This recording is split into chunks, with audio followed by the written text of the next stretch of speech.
You're listening to the Business Mindset by RSC podcast. Episode 1 is about the myth that you need to have money to start a business.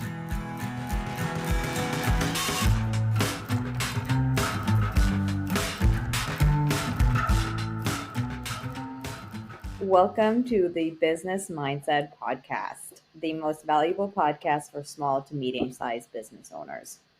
With us, we have Robert Chun, who is the founder of RSC Business Group. RSC Business Group is a group of global business coaches and consultants that operate independently but share in the same vision, mission, and methodology.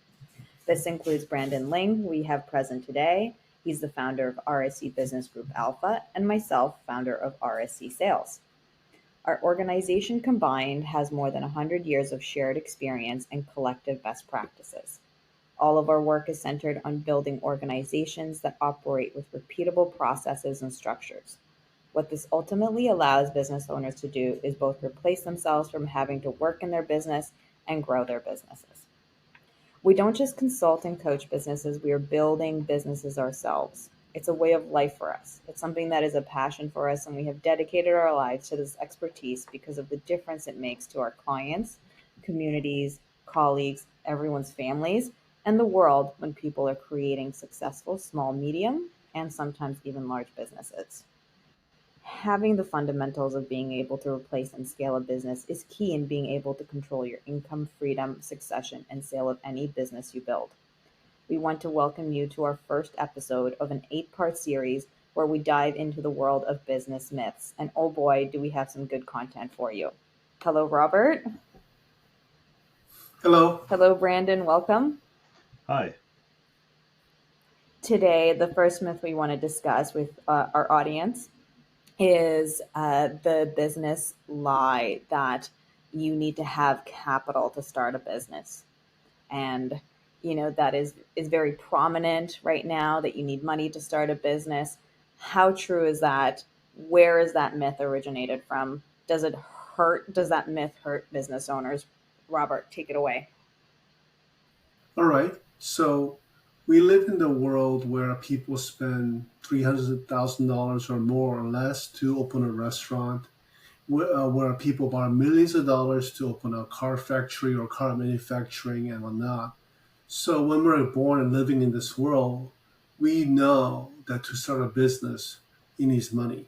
Not only that, we know that to make money, you need money, but we're fooled because we look at businesses that are grown in a particular way. We think that is all the business, or all the different varieties of business. That's like saying that you can only drive a car in first, second, and third gear, and forgetting there's actually keys and starting ignitions, all the stuff beforehand that's required. Business is simply a way to provide goods and services to customers and people to make profit. So you could theoretically start some service or benefit at small scale and reinvest as it grows up. All capital does is speeds up the process. You could start off at a higher level number 10 versus level number 1. So people forget that in the original times of businesses used to simply be a small enterprise you worked at a home, extension of a farmhouse, extension of a retail store. So if you go to parts of India or parts of Africa, whatever, you could see stores opening windows saying, hey, we're in business now. Everything from pies, if you will, or bread to silk or whatnot.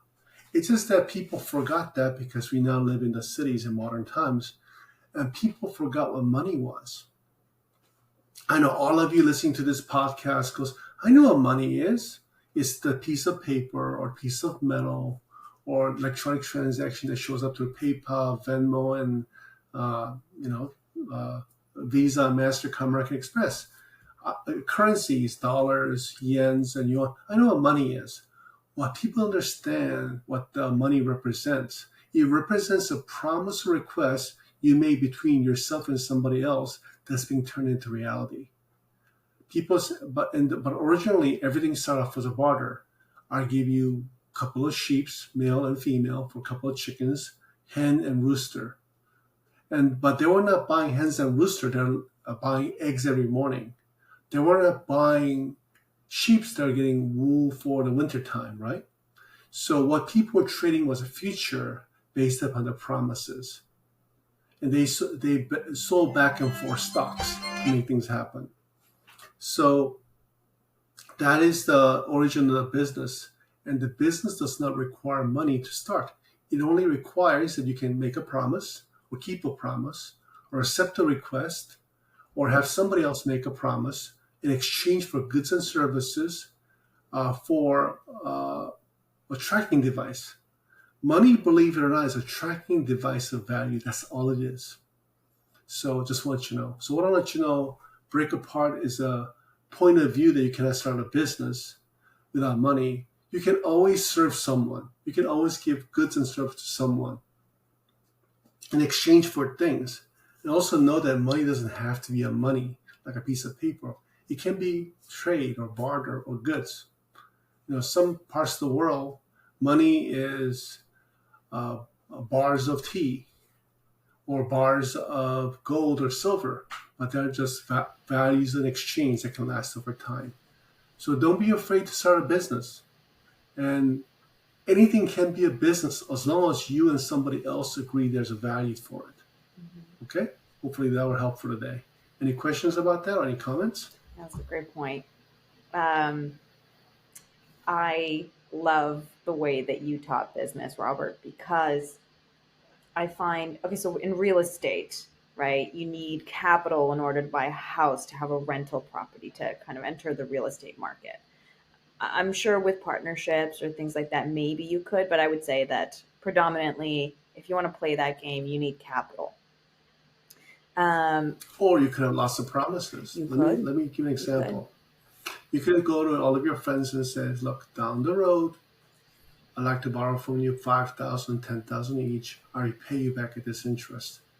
You could have an agreement made before doing anything. Mm-hmm. You find the property, you run to your friends and go, remember that? And I have a piece of paper right here to allow for that. Can I get that? That becomes your down payment. Mm-hmm.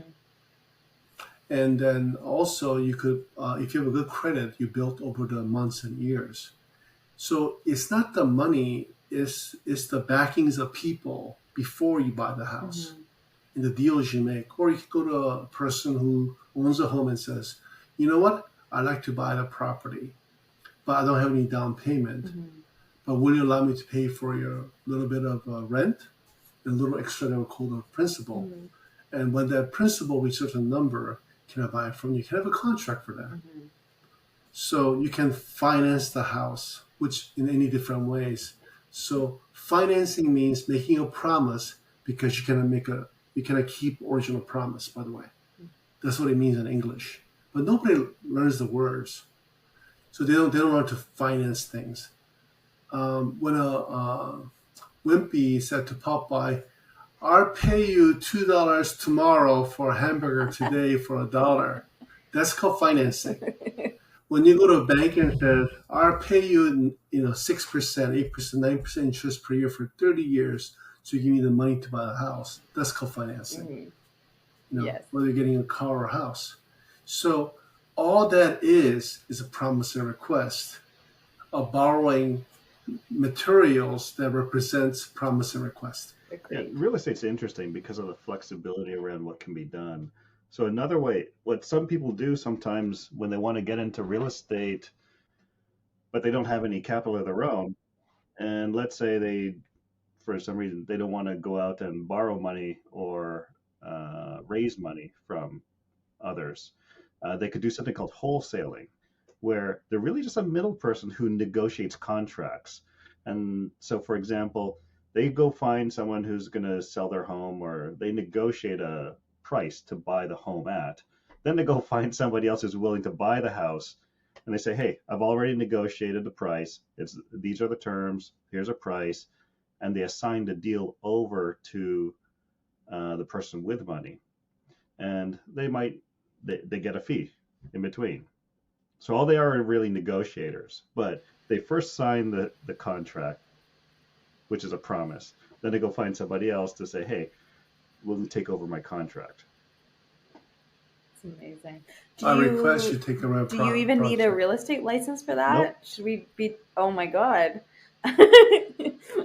I hope we don't bankrupt the real estate agency. Oh, that's not possible, but that is cool. So they play That is almost a like a really great negotiator piece. and matchmaker.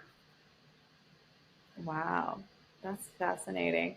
Well, okay, my example was really bad, but at the time, uh, No, it when works I out because started, it shows that in an industry where people usually think I need to have money, there are yes, some types of deals where you don't have to have money.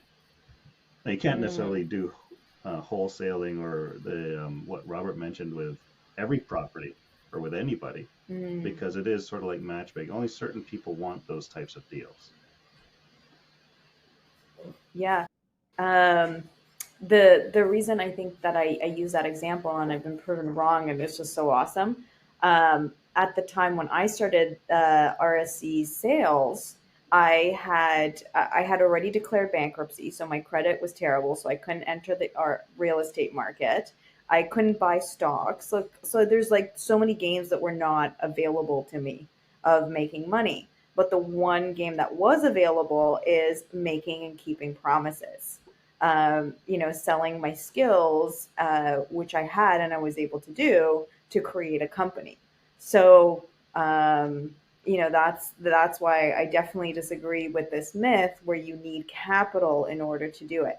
Now, I would say to if I were to do it again, okay, I would definitely have a job as well as starting my company. I think at the time I frowned on it, but it would have been a lot less stressful. And I think now I do recommend actually that people have jobs when they start their businesses if they don't have capital. Yeah, that's not a myth. You cannot start a business or with a secure foundation. Everybody believes business has to be based upon insecure foundation, a lot of debt and gamble.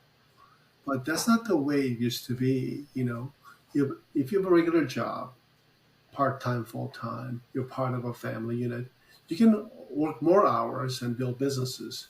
In my case, I worked 2.5 years in my business. And while I had my business growing from nothing, I had a job. And then once my business grew to a point where it paid me twice what the job was paying me after 6 months, I quit my job. A nice farewell party, and that was it. Mm-hmm. But there was no drama involved, you know. So one of the things is that business doesn't need to be dramatic, and it could be fun. I believe business is really fun, Mm-hmm. but just that most people disagree with me. No, it's a serious thing. Yeah. It's like life or death. Or there's the It's, thing of they like love playing. sweat equity, which I would like to like. Okay, sweat equity, I get it, right? And say you have a vision, say you're an artist, which we'll get into probably in some other podcast, and you have this big idea and you're not making any money, you're building sort of pitch decks yourself, you're researching, you're spending so many hours, you don't even have a proof of concept, you're trying to get investors and all of those things, right? All possible, right? Like you could do that, but I would say that is an extremely painful way of doing things, and high Well, risk. artist is interesting because art is expressing something into the world, into a format, and that's all art is. It's a form of communication from nothing to something. That's all art is. Now, notice that I don't say that you're gonna find a customer who will want that thing. To be successful in art business, you need to be a great matchmaker. This is why most people don't do well and they start in art business because they don't know a good matchmaker, agents and managers alike, or they cannot be a matchmaker themselves. Because art only has value to the buyer. Mm-hmm. To the creator, it's just something they did. To the buyer is the value. So the question is, who's the value your creation at the level you want it to be? And artists can also be app developers, right? So there's some app developers, they're like, this is such a great idea, people are going to love this, they build an app and then nobody uses it, right? Because it's something that Mm-hmm. the person, so you haven't really assessed the want and the need for it. So say you have some sheep Mm-hmm. and then your neighbor has, is there another animal? Maybe they have llamas or something like that, right? Yeah. Right. And so they don't need the wool. And you're thinking, oh, I'm going to grow all these sheep. My neighbors are going to want it. They all have llamas and there's no demand for it whatsoever. Right. So you're not going to make a Right. sale. So artistry is in the idea is like you want to share yourself, and you are putting your most vulnerable self out there, and you're hoping that somebody buys it, but there's not a demand for it. There's a need for it. Now there is a need for art. There's a demand for art, but you gotta look at what that demand is and what does that demand look like. So you need to be connected. Right, and it might be a particular type of art. I suppose we should distinguish or define what we mean by art compared to business, because when we're talking about art, we're not necessarily talking about music or paintings or sculptures, right? What we're talking about is when someone does something for their own self-expression.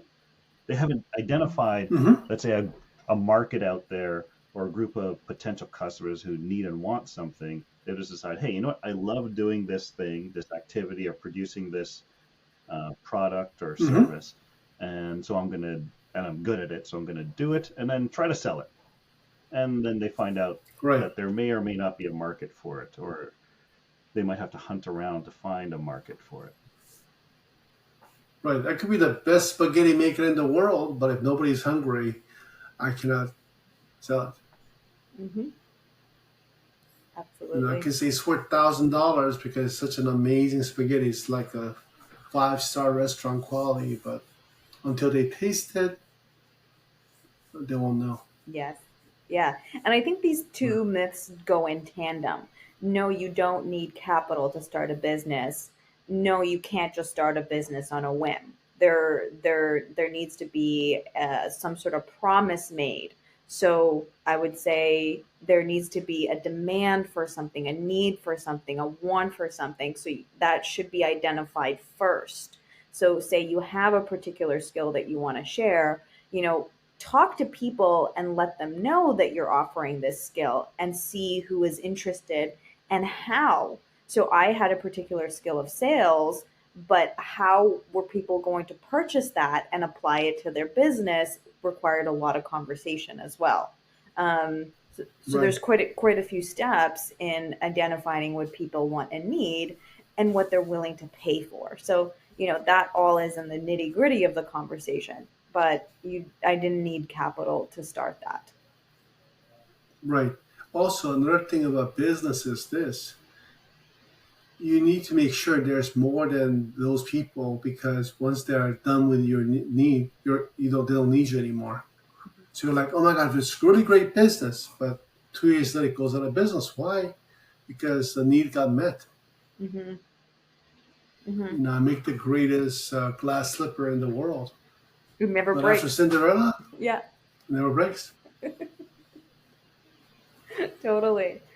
Totally. Yeah. So those are the things. So mindset is very interesting, because if you don't have a business, you need to realize that it's a creation and it doesn't require any particular thing except yourself. Hmm. But be clear, you're doing a business, not an art. And be clear, if you're doing a business, there's a demand, and there's a renewable demand. So you don't have to keep finding new territories to sell to or new place to go to. Yeah, that was really well summarized. Just a little bit of advice. Yeah. Yeah. Yeah, that was really well summarized. Right. So is having a product or service where basically you get a bunch of return or repeat customers rather than people who just buy once and then never need you again. Hmm. Right. The difference between having a farm where you can have a good land where you keep growing crops again and again, or you have to keep burning forests to do farming. Hmm. Because at a certain point, you run out of the fuel for the land, so you gotta burn more forest, right? And then if you don't, unless you renew the land, so in a sense, unless you renew the customers, you find something more interesting, then they're done. Hmm. Yeah. You sell the most perfect product that never breaks, never needs repair. Well, once that person has it, they don't have to buy from you again ever for the rest of your life. Hmm. So this is why people build obsolescence into the product, so that every few years they have to buy more. Because some products you don't need again, not really, unless they design it that way, like that. Sorry about my phone today; it's just been ringing off. You're in demand. Everybody wants your promises. I suppose what that brings up is with those types of products which do last a long time. So let's say certain types of certain brands of cast iron skillets. Some of those have been around for over 100 years, and then people will sell the used ones, and some people will spend a lot of money for certain brands of used cast iron rather than buy a brand new one from one of the brands that are still in business currently. So I suppose if the market's big enough, as long as people keep getting born and growing older, the population grows, then there can be new customers. But if the population were shrinking in a country, then that would be a different matter, because at some point there'd be a whole lot of these cast iron skillets on the used market. Right. So what's happening in the world right now is because Europe and Asia and Africa has less younger people than Canada, United States, and Mexico. You will see the global production consumption dropping across the world, except North America. And and businesses that wants to survive in a depressed market has to service older population. And most businesses aren't designed for that at all. So if you look at bottles, it's these tiny little labels when your clients are in 60s or 70s. And something else that's going in the world today is that people are living longer, 90, 100 years of age. So your customers can be longer if you have a product that can service them. So for the first time in human history, products have to evolve to match the people, not the other way around. It's a really great point. Yeah, market trends and taking a look at what's needed and wanted and in large groups, and the trend right now where most people are living longer, there's going to be certain needs that they have, and you can definitely build businesses around that. So we'd love to hear your feedback. Drop us a message. Let us know what industries you think are going to be popular, what industries are really good to go into, where the demand is going to be high. And we hope you enjoyed our podcast today, and have a great rest of the week. Thank you, everyone. The Business Mindset by RSC Podcasts is brought to you by Robert Chun at rscbusinessgroup.com, Aurelia Usita at rscsales.ca, and Brandon Ling at rscbga.com. Music by Davey Harris at daveyharris.com.